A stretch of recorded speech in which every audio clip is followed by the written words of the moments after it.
Oke, konnichiwa minasan. Konnichiwa. Assalamualaikum warahmatullahi wabarakatuh. Kembali Waalaikumsalam. lagi di Jono Seguturis Channel. Oke, kali ini kita mau bincang-bincang ringan ya. Ini tempatnya di outdoor. Ini tempatnya di Inokashira Koeng atau Inokashira Park. Jadi sambil menikmati perahu, ini di sekeliling kita ini ada bunga sakura ya, banyak sekali yang berada di sini yang lagi liburan. Jadi kenapa kok saya kesini lagi? Jadi tahun lalu saya kesini ya toh, tapi ini bunga sakuranya belum mekar. Dan tahun lalu juga di sini di tempat ini saya juga ketemu sama Mas Ringo Agus Rahman. Ringo tahu ya, Ringo Agus Rahman. Oke. Sama dengan anaknya Bjorka dan sama istrinya juga. Oke, jadi kali ini saya akan bincang-bincang ringan sambil menikmati pemandangan bunga sakura ya yang lagi mekar. Jadi untuk informasi saja, jadi kenapa saya datang ke sini untuk menikmati bunga sakura? Karena bunga sakura itu mekarnya 1 tahun sekali dan bisa dinikmati hanya sekitar 1 atau 2 minggu saja ya. Setelah itu gugur atau rontok ya. Jadi bagus-bagusnya itu 1 minggu atau sampai 2 minggu, tergantung cuaca ya. Kalau cuaca hujan berarti bunga sakuranya gampang rontok. Jadi kali ini saya akan berbincang-bincang ringan. Tema kali ini yaitu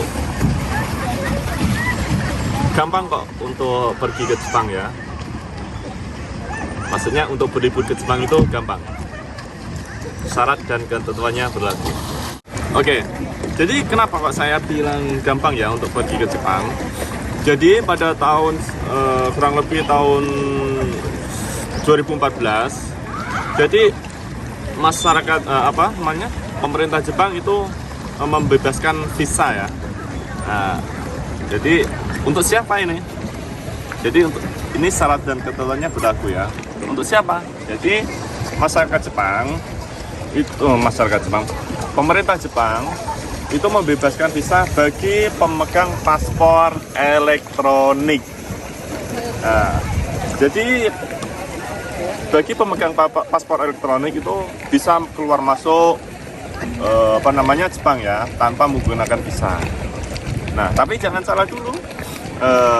Apa bedanya paspor elektronik dan paspor manual atau konvensional? Yaitu kalau paspor elektronik itu ada chipsnya ya, ada chipnya. Jadi segala bentuk macam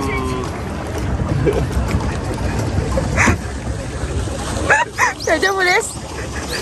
Oke, jadi karena ada chipnya, jadi segala macam bentuk informasi itu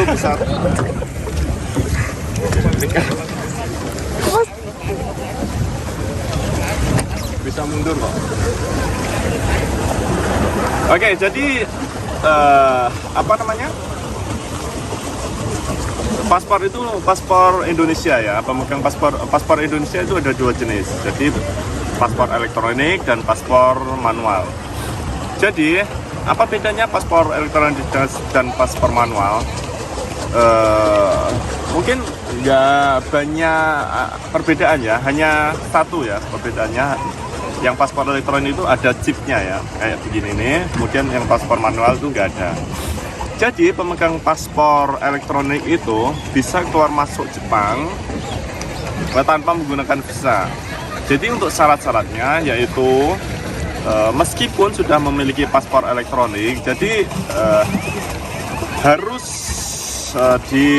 mendaftar dulu ya atau registrasi dulu kalau mau pergi ke Jepang. Jadi tidak semata-mata setelah bikin punya paspor elektronik langsung bisa pergi ke Jepang, enggak. Jadi pada awalnya saja itu hanya mendaftar sekali atau registrasi sekali di konjen Jepang ya. Kalau di tempat saya di daerah saya Jawa Timur itu konjen Jepangnya ada di daerah Surabaya di Jalan Gubeng. Jadi ke sana registrasi hanya sekali saja. Jadi setelah itu selama 3 tahun kita bisa bolak-balik pergi ke Jepang untuk seenggaknya untuk wisata saja, karena hanya dibatasi kurang lebih 15 hari saja. Jadi kalau kalian yang ingin ke Jepang tidak ingin ribet, kalau ingin ke Jepang harus bikin visa atau mau ribet ya, katakanlah mau ribet itu, saya sarankan untuk bikin visa paspor elektronik. Jadi langsung saja hanya beli tiket, kemudian tiket pesawat, kemudian bookingan hotel, jadi sudah bisa berangkat ke Jepang. Jadi selama 3 tahun bisa bolak-balik ke Jepang selama kurang lebih untuk perjalanan 15 hari di Jepang. Nah, bagaimana caranya untuk buat paspor elektronik? Jadi saya rasa gampang sekali ya, atau mudah sekali ya. Jadi kurang lebih tidak ada bedanya dengan pembuatan paspor manual atau paspor konvensional. Jadi paspor elektronik itu diterbitkan tidak di semua kantor imigrasi menerbitkan paspor elektronik ya. Jadi kalau di Jawa Timur khususnya di daerah saya itu hanya di imigrasi kelas 1 Surabaya yang bisa menerbitkan paspor elektronik. Jadi kalau di tempat-tempat lain atau di daerah imigrasi kata Malang atau di tempat-tempat lain itu tidak bisa. Jadi harus pergi ke imigrasi kelas 1 di Surabaya. Jadi untuk linknya nanti saya cantumkan di deskripsi ya. Kemudian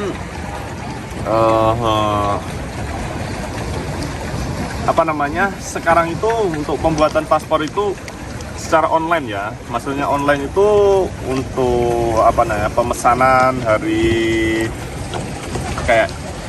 kedatangan, jadwalnya, interviewnya itu secara online. Jadi daftar online, mengisi biodata, kemudian untuk jadwal kedatangan untuk interview atau segala macam itu nanti dijadwalkan di online tersebut.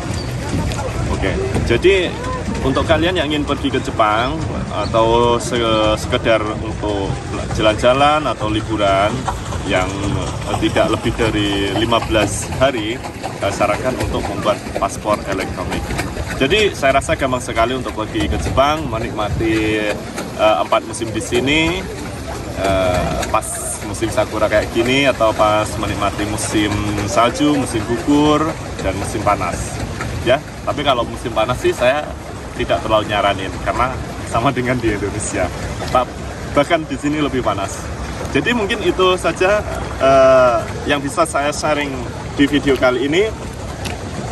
Mudah-mudahan kalian bisa menikmati indahnya di Jepang.